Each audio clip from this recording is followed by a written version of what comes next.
Halo semua, kembali lagi dengan saya Calvin. Kali ini saya akan membahas tentang Liga Inggris dan satu lagi tentang Liga Italia.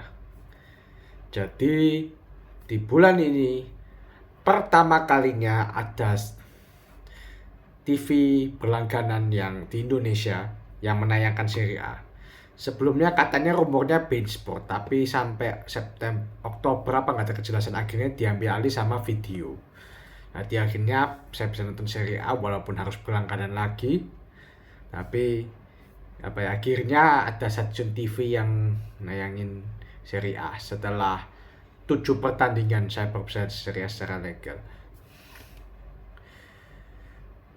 Jadi ini pertama kalinya saya nonton Serie A juga. Saya akan membahas 3 pertandingan Serie A dan kemudian nanti ada 4 laga Liga Inggris. Jadi kita mulai dulu dari Liga Inggris dulu aja, seperti biasa. Jadi di Liga Inggris ini ada beberapa pertandingan yang cukup seru. Yaitu pertama ada Crystal Palace lawan Liverpool. Crystal Palace sekarang lagi di zona papan bawah ya, lagi menurun daripada musim lalu. Pelatihnya kalau nggak salah juga baru yaitu ada namanya Oliver Glasner. Sebelumnya dilatih sama Roy Hodgson.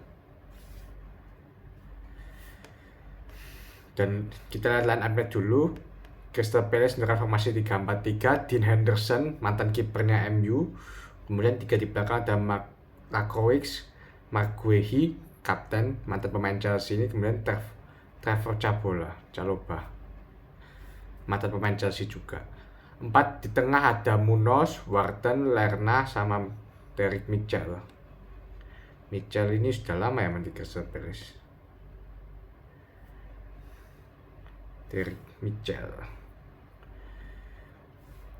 Dia umur berapa ya? 25. Tapi baru masuk tahun 2020. Baru masuk tim utama. Kemudian 3 di depan ada Ismail Assar. Ini dulu mantan pemainnya Watford. Cukup terkenal juga sekarang di Crystal Palace ya dia. Dulu sempat main di Marseille juga. Kemudian juga ada Edin Ketia, mantan pemainnya Arsenal. Kemudian Eberechi Eze. Liverpool bermain dengan formasi 4-2-3-1. Kipernya ada Alisson. 4 back di belakang ada bukan Robertson tapi Costa Tsimikas di back kiri. Kemudian ada Virgil van Dijk, Ibrahima Konate, sama Trent Alexander-Arnold. 2 gelandang di belakang, gelandang bertahan ada Alexis Mac Allister sama Ryan Gravenberch. 3 attacking midfielder ada Cody Gakpo, Curtis Jones, sama Mohamed Salah. Dan di depan ada Diogo Jota. Bagusnya di laga ini adalah Liverpool langsung tancap gas ya. Di babak awal Liverpool bisa cetak gol lewat golnya Diogo Jota di menit 9. Itu bagus ya, tapi kemudian setelah gol tersebut Crystal Palace ngelawan berapa kali mereka dapat peluang tapi gagal. Tapi begitu juga Liverpool. Babak pertama 1-0, babak kedua Crystal Palace masih berusaha menyerang, tapi Alisson berapa kali menyelamatkan gawang dari kebobolan. Sayangnya di laga ini di pertengahan babak kedua Alisson cedera, jadi harus digantikan sama kiper cadangannya yaitu Vítězslav Jaros. Aku aja baru dengar nih pemain, aku cek di internet ternyata dia baru usia 23 tahun, masih muda. Dia kiper asal Ceko. Ya jadi kehilangan ya, ini kemenangan yang bagus tapi harus dibayar mahal karena kiper utama cedera, dan ini jelas merugikan Liverpool. Ya, tapi syukurnya ya, habis ini ada international break. Jadi sementara klub-klub nggak ada pertandingan dulu. Jadi ini mungkin bisa fokus pemulihan Alisson. Tapi masalah sampai November, jadi ya mungkin sementara pemain kiper cadangannya harus dimainkan dulu. Entah Andy Gallagher atau si pemain Ceko, penjaga gawang Ceko ini. Kita lihat statistiknya, Crystal Palace 9 shots, Liverpool 16 shots. Jadi lebih Liverpool, tapi shot on targetnya lebih banyak Crystal Palace dengan 5, shot on target Liverpool cuma 4. Ini masih menegaskan Liverpool masih bermasalah di lini serang, di efektivitas serangan. Ini masalah yang sudah Liverpool hadapi sejak beberapa musim lalu. Possession 31% banding 69%, jauh lebih unggul Liverpool. Passing 300 banding 642 dan akurasi passing 69% banding 85%. Crystal Palace cuma 69%. Itu jelek, termasuk jelek.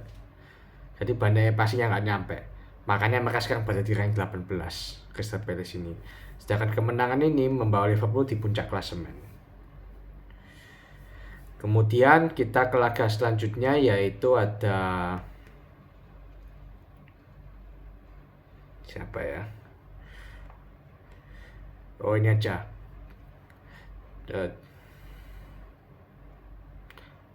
Chelsea lawan Nottingham dulu. Ini adalah alasan kenapa saya bahas pertandingan ini. Chelsea menurut formasi 4-2-3-1, Robert Sanchez sebagai kiper, kemudian 4 back di belakang dan Malo Gusto, Wesley Fofana, Levi Colwill sama Marc Cucurella. 2 gelandang bertahan dan Moses Caicedo sama Enzo Fernandez yang juga sebagai kapten di laga ini. Masih muda banget, usia 23 tahun jadi kapten. Aku ya bingung sama pilihan pelatih ini. 3 penyerang di depan dan Madueke, Cole Palmer sama Jadon Sancho, dan penyerang tunggal dan Nicholas Jackson. Tadi itu attacking midfielder 3, 1 penyerang tengah. Nottingham Forest bermain formasi 4-2-3-1 juga, Sales sebagai kiper. Kemudian Moreno siapa? Alberto Moreno, Alex Moreno. Oh, beda lagi. Nah, kira Moreno-nya Liverpool dulu. Kemudian ada Murillo, Milenkovic sama Ola Aina. Kemudian 2 gelandang bertahan ada mantan pemainnya Southampton yaitu James Ward-Prowse sekaligus kapten. Southampton dulu, kaptennya Southampton, bukan kapten di Nottingham ya. Dan Ryan di atas ini yang kaptennya. 3 gelandang serang ada Anderson, Gibbs White, itu Gibbs sama Callum Hudson-Odoi. Callum Hudson-Odoi itu mantan pemainnya Chelsea. Jadi Callum Hudson-Odoi melawan mantan timnya. Kemudian di depan ada Chris Wood. Ini kalau nggak salah mantan pemainnya West Ham ya. Oh, bukan. Mantan pemainnya Leicester City, Leeds United, Burnley paling lama. Oke, kita pikir West Ham ada Burnley. Sama Newcastle United. Saya beda-beda sering pindah tim ya. Di babak pertama nggak ada gol. Kenapa? Karena kedua kiper melakukan beberapa penyelamatan gemilang. Di babak kedua baru mulai ada gol lewat, bahkan Nottingham dulu yang cetak gol lewat Chris Wood di menit 49. Penyerangnya cetak gol. Tapi gak lama berselang, menit kemudian Nottingham Madueke berhasil menyamakan kedudukan 1-1. Nottingham Forest di menit 78 harus bermain dengan 10 pemain karena James Ward-Prowse kena kartu merah. Ya pas dia jatuh dia malah pegang bola pakai tangannya, jelas kartu merah lah. Aku nggak ngerti apa di pikirannya si Ward-Prowse ini. Tapi unggul jumlah pemain, ternyata sih nggak bisa memanfaatkan ini. Kenapa? Karena kipernya Nottingham itu luar biasa. Refleksnya hebat. Terutama pas ada satu aksi di Cole Palmer, dia dapat 2 peluang tapi double save sama si Sales ini, kipernya Nottingham Forest. Namanya siapa? Matt Sales, kiper Belgia. Ini sudah 32 tahun, cukup senior juga ini kipernya. Oke, jadi tapi kita lihat statistik ya. Untuk shotsnya 22 banding 16, Chelsea lebih banyak shotsnya. Shot on target 8 banding 9. Jadi dan skor akhir cuma 1-1. Berarti 2 kiper ini melakukan banyak save. Oh ya, di menit yang aku kaget adalah injury time-nya di babak kedua itu sampai 13 menit. Gila nggak? 13 menit, lama banget. Dan sekitar menit 100-an apa, Robert Sanchez, kiper Chelsea juga melakukan penyelamatan gemilang. Jadi refleksnya itu luar biasa. Aku jadi ngerti kenapa Enzo Maresca pilih dia sebagai kiper utama. Total di sini kiper Chelsea Robert Sanchez melakukan 7 save, sedangkan Nottingham Forest kipernya melakukan 8 save. Jadi 2 kiper ini memang gila ya, luar biasa ini 2 kiper ini. Jadi kalau enggak skornya bisa lebih nih, tapi akhirnya cuma 1-1. Possession 67% dan 33%. Passingnya 591 bagi 306 dan akurasi passing 87% dan 76%. Sampai lucunya ada yang membandingkan 2 kiper ini kayak pertangan Wakabayashi sama Wakashimasu di Kapten Tsubasa, bagian tahu aja. Jadi ya ini Chelsea anggapannya kehilangan 2 poin karena mereka tidak bisa memaksimalkan unggul jumlah pemain dari menit 78. Kemudian kita ke laga selanjutnya yaitu ada Brighton lawan Tottenham. Ini pertarungan seru juga karena Brighton itu seringkali jadi killer bagi tim-tim besar. Kita lihat formasinya. Brighton bermain dalam formasi 4-2-3-1. Brent Verbruggen sebagai kiper, kemudian ada Joel Veltman di belakang, Webster, Lewis Dunk kaptennya sama Kadioglu, 4 back di belakang. 2 gelandang bertahan ada Kuoma Baleba sama Hinshelwood. Saya pernah cek Hinshelwood itu dari mana ya? Oh, pemain asli Brighton, masih muda 19 tahun. Kemudian ada Minte, Rutter, dan Kaoru Mitoma, pemain Jepang. Kemudian di depan ada mantan penyerangnya MU yaitu Danny Welbeck. Sedangkan Tottenham menurunkan ya formasi 4-3-3, Guglielmo Vicario sebagai kipernya. Di belakang ada Daniel Udogie, Destiny Udogie, Mickey van de Ven yang kapan hari cetak asis 9 lawan MU. Kemudian ada Christian Romero sama Pedro Porro. 3 gelandang tengah ada James Maddison, Rodrigo Bentancur sama Dejan Kulusevski. 3 di depan ada Timo Werner, Dominic Solanke sama Brennan Johnson yang cetak 2 gol lawan MU. Babak pertama dua-duanya dapat peluang ya, tapi yang unggul duluan adalah Tottenham. Jadi Brennan Johnson cetak gol menit 23. Brennan Johnson ini dalam berapa laga bermain cukup bagus, berapa kali cetak gol, cetak assist, dia perform lah. Umurnya berapa ini Brennan Johnson ini? Gila, masih muda, masih 23 tahun. Pemain masa depannya Spurs ini. Kemudian dalam bersama 14 menit kemudian James Maddison berhasil cetak gol juga di menit 37. Babak pertama Tottenham unggul 2-0. Kelihatannya ini sekali akan berjalan ke Tottenham, ternyata tidak. Brighton ternyata mampu untuk bounce back di babak kedua. Maka berhasil cetak gol lewat Yankuba Minte di menit 48. Kemudian Georginio Rutter 10 menit kemudian di menit 58 dan Danny Welbeck, mantan penyerangnya MU di menit 66. Di comeback loh. Hanya adalah waktu 18 menit di comeback 3 gol. Jadi Spurs ini punya masalah di pertahanan. Kenapa punya masalah di pertahanan? Karena pelatihnya filosofinya menyerang. Terus pokoknya menyerang, wes. Garis pertahanannya tinggi apa. Padahal kualitas pemainnya ya nggak terlalu bagus. Jadi di pertahanan banyak terekspos dan ini dimanfaatkan sama Brighton. Brighton ini gila ya, dilatih siapa itu pelatih muda namanya Fabian Hurseler, masih umur 31 tahun, bisa perform hebat juga. Bahkan usianya dia lebih muda dari Danny Welbeck, Lewis Dunk, dan beberapa pemain senior lain. Jadi ya Brighton ini maksudnya dilatih pelatih ini bagus juga. Tapi ya masalah di ini ya kurang konsisten aja. Sempat berapa kali imbang kalau nggak salah lawan tim-tim kecil atau kalah gitu. Shotnya 11-13, shots on target 4-3, possession 41%. Berarti cuma 41% loh, tapi bisa 11 shots dan 4 on target. Lebih banyak on target dari Tottenham, itu penting. Possession 59% Tottenham, passing 364-526, akurasi passing 82% dan 87%. Ini berarti bagus buat Brighton juga. Ya, ini membuktikan bahwa tim yang statistiknya lebih baik belum tentu menang. Oke, kita ke laga terakhir di Liga Inggris yaitu Aston Villa lawan Manchester United. Aston Villa lagi dalam tren bagus ya, karena mereka barusan aja menang 2 kali beruntun di Liga Champions. Pertama lawan Young Boys, kedua bahkan mengalahkan raksasa Jerman yaitu Bayern Munchen. Sedangkan MU lagi sebaliknya lagi down. Di Europa League cuma bisa seri lawan Porto.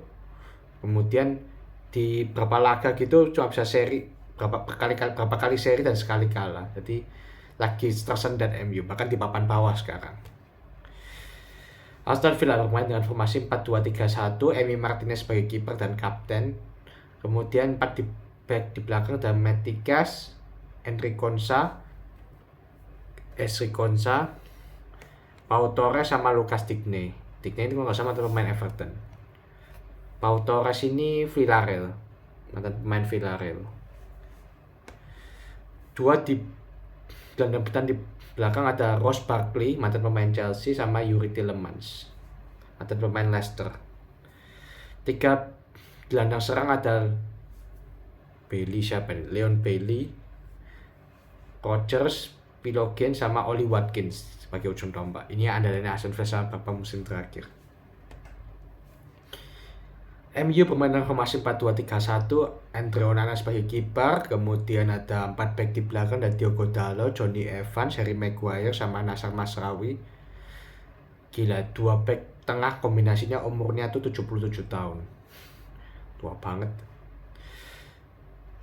2 gelandang bertahan ada Christian Eriksen sama Kobbie Mainoo.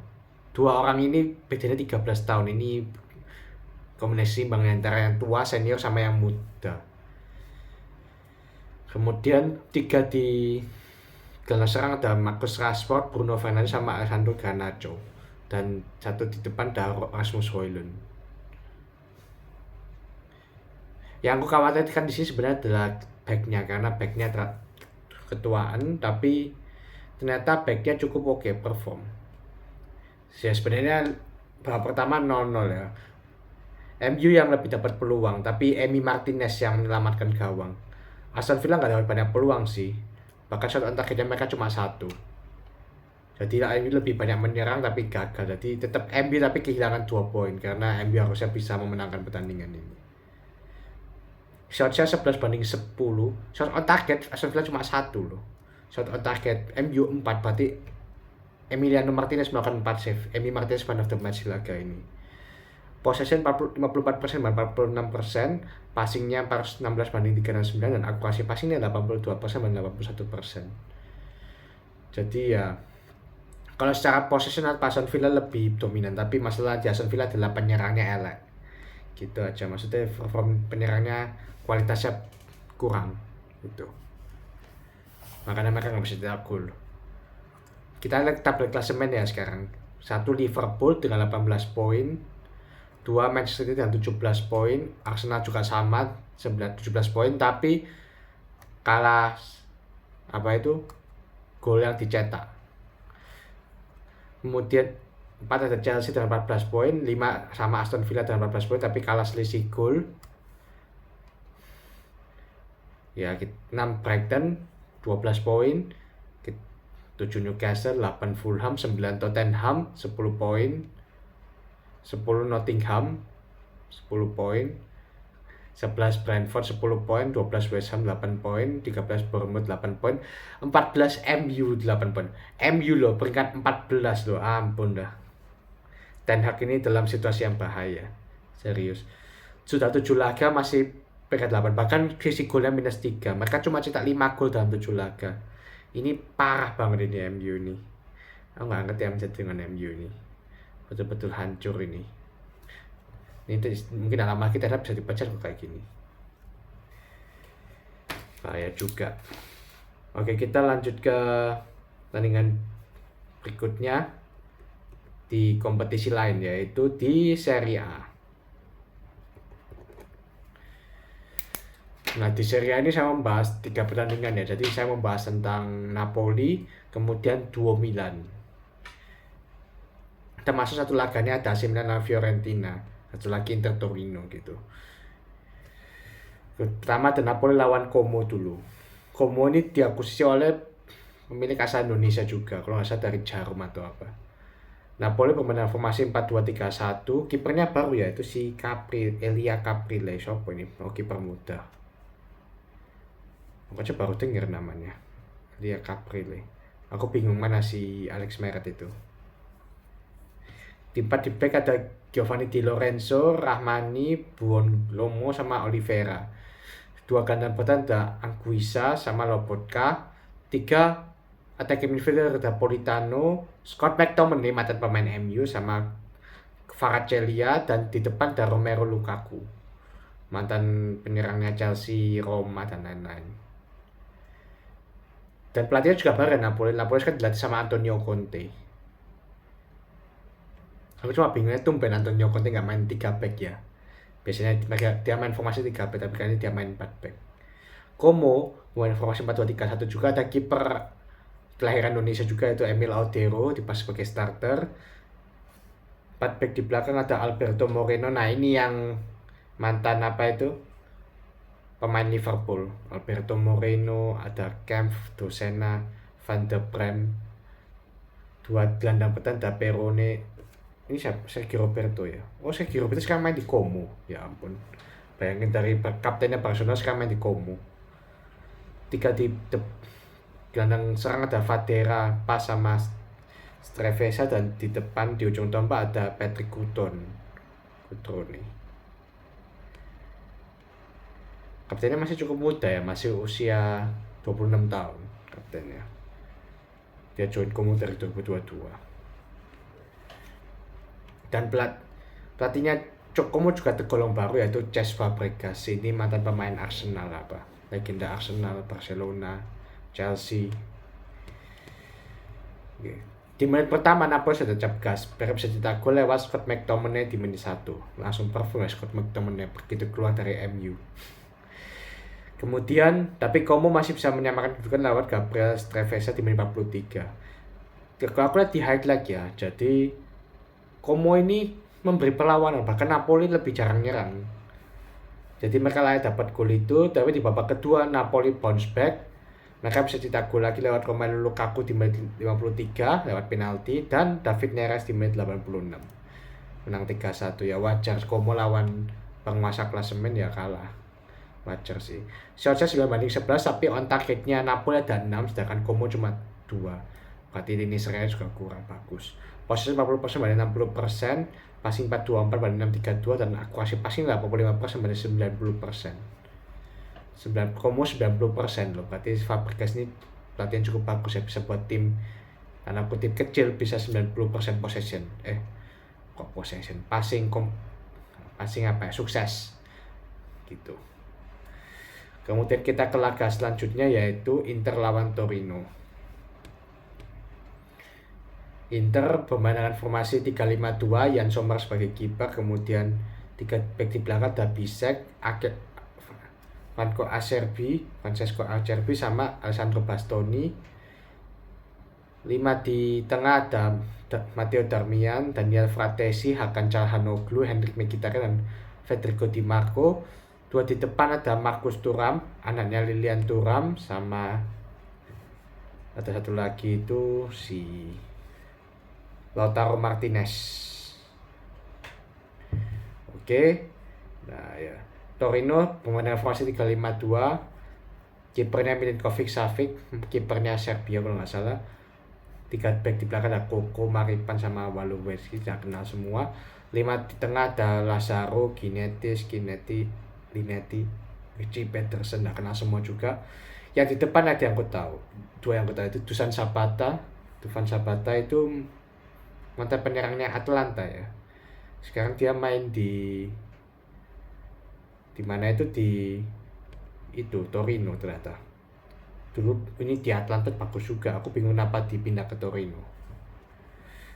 Kemudian ada C. Adams ini mantan penyerangnya Southampton, kata sekarang main di Torino, mungkin Liga Inggris. Dia nggak bisa beradaptasi di Liga Inggris paling. Inter cetak gol duluan lewat Marcus Thuram di menit 25, 10 menit berselang dia cetak gol lagi, 2 gol. Kemudian 1 menit berselang Dufan Zapata masih cetak gol di menit 36. Jadi gila ya, pas 2-0 Torino cetak gol lewat 1 menit kemudian.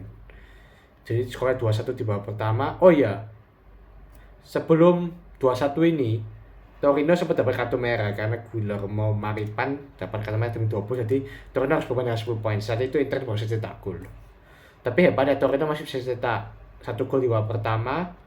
Kemudian babak kedua Inter tunggu lagi 3-1 lewat pemain yang sama, Marcus Thuram, jadi dia cetak hat-trick di menit 60. Kemudian Nikola Vlasic bisa cetak gol di menit 87. Hebat juga ya Torino masih bisa cetak 2 gol dengan 10 pemain. Jadi ya aku apresiasi Torino walaupun kalah. Kita lihat shotnya 29-7, wajar karena Inter dengan 11 pemain lawan 10. Shot on target 8-5. Kita dari statistik yang 80% banding 20. Torino cuma 20%. Passing 7-3 banding 188, dan akurasi passing 93% banding 67%. Dengan statistik yang yang jomplang gini Torino bisa cetak gol, Inter cuma menang tipis, itu luar biasa. Berarti tanda kutip Torino itu kalah terhormat istilahnya. Jadi hebat juga Torino ini. Aku angkat topi. Kemudian kita ke laga terakhir itu Fiorentina lawan Milan. Nah ini aku lihat live, sempat lihat live. Karena waktu itu aku jadi nggak sempat nonton bola dulu. Aku baru sempat nonton Fiorentina lawan Milan ini. Dan aku sempat live streaming juga. Fiorentina pemain formasi 4-2-3-1, temanan legendanya MU yaitu David De Gea, pemain sebagai kiper utama. 4 di belakang adalah Dodo, bukan Ronaldo. Comuso, Ranieri, bukan Claudio Ranieri tapi Luca Ranieri. Ini anaknya Claudio Ranieri tuh. Katanya bukan, namanya aja mirip. Kita Robin Gosens. Ini kok terkenal rasanya. Robin Gosens ini, main di Atlanta sebelumnya, pantesan. Sekarang dia main di Fiorentina. Di tengah ada Cataldi sama Adli. 3 di penyerang ada Kolpani, Gudmundsson sama Bove. Dan ujung tombak ada Moise Kean, mantan pemainnya Juventus. Milan menggunakan formasi 4-2-3-1, Mike Maignan sebagai kiper, 4 back di belakang, Theo Hernandez sebagai kaptennya Fiorentina Luca Ranieri. Kita lanjut ke Milan, 4 back Theo Hernandez, Fikayo Tomori, Gabbia sama Emerson, Matteo Gabbia. 2 gelandang belakang ada Tijani Reinders, kakak kandungnya Emiliano Reinders. Kemudian ada Yusuf Fofana. 3 gelandang serang ada Rafa Leao, kemudian ada Alvaro Morata. Ini penyerang sering pindah-pindah tim ini, ke Atletico ke AC Milan ke. Dan Christian Pulisic, mantan pemain Chelsea, dan Tammy Abraham juga mantan pemain Chelsea dan Roma. Sekarang di Milan dia. Di babak pertama Fiorentina sempat dapat penalti ya, tapi digagal sama Mike Maignan. Tapi kemudian siapa itu? Fiorentina masih bisa cetak gol lewat Yassin Adli di menit 35. Berarti babak pertama itu 1-0 kalau nggak salah. Aku mau ngecek penaltinya menit berapa aja. Tadi menit 20 itu penaltinya Fiorentina, Moise Kean gagal penalti, diselamatkan sama si Mike Maignan, 35 gol. Jadi di pengunjung babak pertama AC Milan sempat dapat penalti Theo Hernandez tapi diselamatkan sama De Gea. Jadi babak pertama tetap 1-0, De Gea melakukan penalti yang bagus. Di babak kedua AC Milan dapat penalti lagi. Jadi AC Milan dapat 2 penalti. Sebelum itu sudah gol ya. Bentar.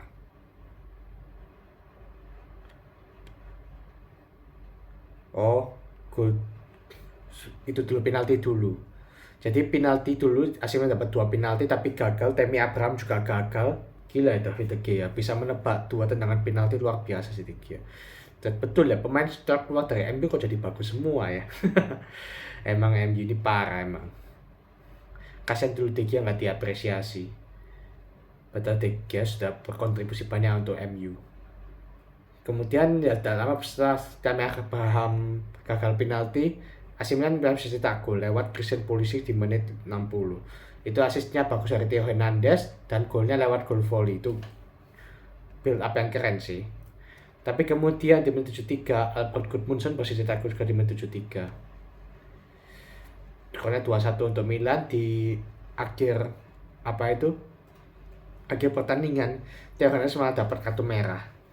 Mungkin protes atau apa ya, nggak terlalu kelihatan. Kenapa ya betul dapat kartu merah? Karena karena Theo Hernandez ini ini aku lihat di komentar itu dia mungkin ngomong kasar ke wasit lah, jadi makanya dia dapat kartu merah. Aku juga bingung kenapa dia dapat kartu merah waktu live kemarin. Ternyata karena dia ngomong kasar ke wasit. Shotnya 12-16, sesuai target 3-8, posisi 39% banding 61%, passingnya 297-440, akurasi passing 79-86%. Milan ini memalukan ya, padahal statistiknya semua Milan, tapi mereka tidak bisa menang. Ya ini kejutan sih, Fiorentina bisa menang. De Gea layak man of the match lah, dengan 2 penalti save-nya, luar biasa De Gea, dan beberapa save juga. Total De Gea melakukan 6 save dan 2 penalti. Keren banget. Sama apa lagi ya? Ya, Theo Hernandez sudah menunjukkan diri sebagai kapten yang bagus. Dia malah ngina wasit, jadi ya dia nggak menunjukkan contoh yang baik. Theo Hernandez. Milan ini sudah terpuruk di Champions League, sekarang Serie A kalah juga. Kasian juga Milan ini. Kita lihat klasemennya. Napoli peringkat pertama dengan 16 poin, 2 Inter Milan dengan 14 poin, 3 ada Juventus dengan 13 poin. Lazio juga sama 13 poin tapi kalah selisih gol. Udinese 13 poin juga, selisih golnya kalah sama Lazio dan Juventus. Di 6 ada Milan peringkat 6 dengan 11 poin. Tapi tadi masih sengit ya. 7 Torino 11 poin. Jadi peringkat 7 sama peringkat 1 cuma beda 5 poin. Jadi cukup sengit. Fiorentina peringkat 11 dengan 10 poin. Como peringkat 14 dengan 8 poin. Torino peringkat 7 juga sama kayak Milan. Ya oke wes. Itu saja dari saya analisa ini. Terima kasih sudah menonton.